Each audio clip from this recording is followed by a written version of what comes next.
ద్వారకా నగరం గురించి చెప్పుకునే ముందు శ్రీకృష్ణుడి అద్భుతమైన లీలల గురించి చెప్పుకోవాలి. శ్రీకృష్ణుడు విష్ణుమూర్తి అవతారం అనేది మనందరికీ తెలిసిందే.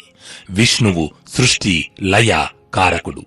అంటే ఈ సకల చరాచర జీవకోటిని సృష్టించింది శ్రీ మహావిష్ణువు అని మనందరికీ తెలిసిందే.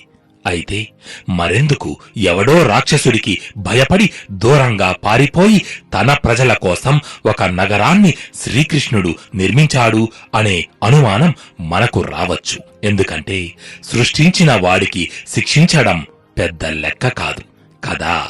మరి శ్రీకృష్ణుడు ప్రత్యేకమైన ద్వారకా నగరాన్ని ఎందుకు సృష్టించాడు? తనకున్న శక్తితో ఆ జరాసంధుడిని చంపడం పెద్ద కష్టమా? దీనికి సమాధానం తెలుసుకునే ముందు శ్రీకృష్ణుడి తత్వం గురించి తెలుసుకోవాలి. కృష్ణుడు అనగానే జీవిత సారాన్ని బోధించిన భగవద్గీత మనకు గుర్తుకు వస్తుంది. ప్రతి మనిషి సైకాలజీ శ్రీకృష్ణుడిలో కనిపిస్తుంది. ఎక్కడ తగ్గాలో ఎక్కడ నెగ్గాలో శ్రీకృష్ణుడికి వెన్నతో పెట్టిన విద్య. ఆయన అసలు సిసలైన ఫిలాసఫర్. జీవితంలో ప్రతి ఒక్కరికి ఎన్నో సవాళ్లు ఎదురవుతూ ఉంటాయి. వాటిని ఎదిరించి సాధించినప్పుడే జీవితానికి సార్థకత అని కృష్ణుడు మానవ రూపంలో మనకు బోధించాడు. అంటే మనిషిగా బ్రతుకుతూ కూడా జీవితాన్ని సంపూర్ణంగా ధర్మంతో ఎలా బ్రతకడం అన్నది ఆయన మనకు ప్రాక్టికల్ గా చూపించాడు.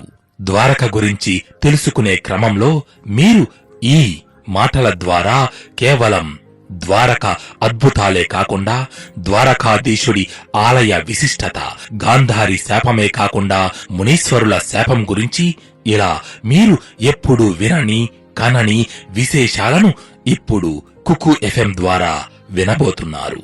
శ్రీకృష్ణుడు అనగానే మనకు టక్కున రాధా పేరు గుర్తుకు వస్తుంది. అసలు రాధా మాధవుల కథ ఎలా ముగిసింది? రాధ ఎప్పుడైనా ద్వారకకు వెళ్ళిందా? వెళితే శ్రీకృష్ణుడు ఏం చేశాడు? ఇలాంటి ఎన్నో విశేషాలు మీరు తెలుసుకోబోతున్నారు. శ్రీకృష్ణుడి అవతారం ముగిసినప్పుడు మనకు ఒక విషయం అర్థమవుతుంది. కృష్ణుడు లాంటి భగవంతుడే కర్మ నుంచి తప్పించుకోలేనప్పుడు మానవులమైన మనమెంత? అందుకే కృష్ణ తత్వం జీర్ణించుకుంటే మనం అనుభవిస్తున్న లౌకిక సుఖాలను అదుపులో ఉంచుకోగలుగుతాము. కర్మ ఫిలాసఫీని అర్థం చేసుకుంటే జీవితంలో ధర్మపరంగా బ్రతకగలము. మిత్రమా, ఏమంటావు? అయితే ద్వారక ఈ మధ్యకాలంలో చాలా చర్చల్లో మనకు వినిపిస్తున్న పేరు. మొన్నటికి మొన్న ద్వారక ఆలయంపై ఒక పిడుగుపాటు పడినా భక్తులకు ఇసుమంత కూడా కష్టం కలగలేదంటే మీరు నమ్మగలరా? పాకిస్తాన్ వాళ్లు ద్వారకను ధ్వంసం చేయాలని సముద్ర మార్గంలో మన మీద దొంగదాడి చేసినప్పుడు ఆ సముద్రం ఉప్పొంగి పాకిస్తానీయుల ప్లాన్ ఫ్లాప్ అయిందని మీలో ఎంతమందికి తెలుసు? మన భారతం, రామాయణం వంటి పురాణాలు అభూత కల్పనలు కావని, ఏదో ఊసుపోక రాసుకున్న ఫిక్షన్ స్టోరీలు కావని, వాటికి సరైన ఆధారాలు ఉన్నాయని ఎన్నో రుజువులు బయటపడుతూ ఉన్నాయి. ఏంటి ఆ ప్రూఫ్స్? వాటికి ఆధారం ఏమిటి? అనే విషయాల గూర్చి ఎవరూ చెప్పని రహస్యాలను మీ ముందుకు తీసుకువచ్చాం.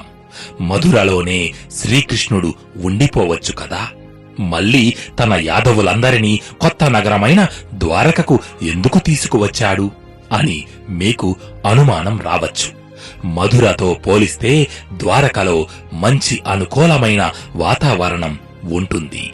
సారవంతమైన భూమి, చుట్టూ సముద్రం ఉండడం వలన ట్రేడింగ్ కూడా అనగా వాణిజ్యం కూడా సులభమవుతుంది. ఇది ఒక గొప్ప రాజు యొక్క అద్భుతమైన ఆలోచన. యుద్ధంలో గెలవడం అంటే శత్రు సైన్యాన్ని నాశనం చేయడం కాదు, తననే నమ్ముకున్న ప్రజలకు ఒక మెరుగైన జీవితాన్ని అందించడం కూడా రాజు యొక్క కర్తవ్యం. ఒక ఐడియల్ కింగ్ ఎలా ఉండాలో, ఆదర్శవంతమైన జీవితం ఎలా గడపాలో శ్రీకృష్ణుడి జీవితం నుంచి మనం గ్రహించవచ్చు.